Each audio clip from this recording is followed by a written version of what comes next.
it really leaves us with a heck of a legacy.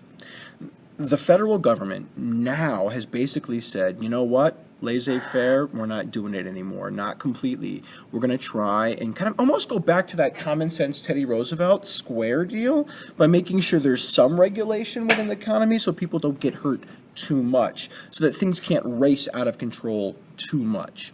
There's going to be that attempt. There will be problems along the way about making that happen, like there was in the 1990s and 2000s leading up to the Great Recession.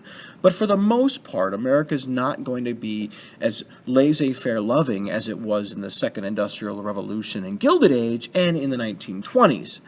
The other thing then is that since the government's now kind of this broker state that kind of regulates the conflict between people and business, it's also going to have safety nets that it's put in place, safety nets that people aren't going to want to lose, right? I mean, if I have Social Security and if I have access to low-income housing and homeowners loans and all these other cool things that the government brought in the New Deal, why would I want to give that up, like, ever?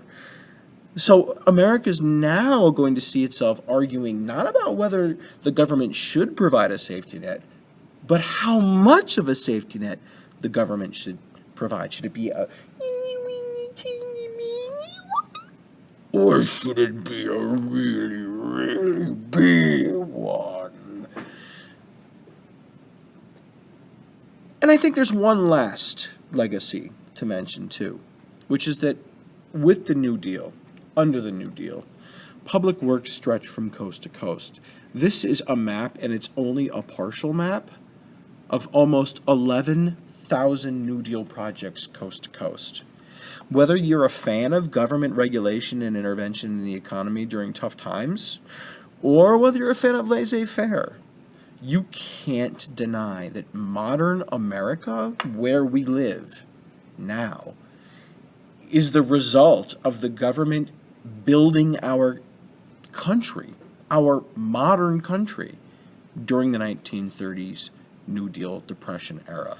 So much of what we are and who we are,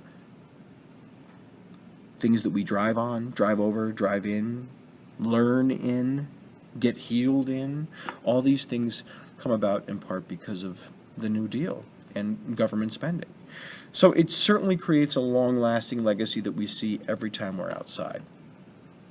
We'll talk more about this in class tomorrow, and that's the end of chapter 10.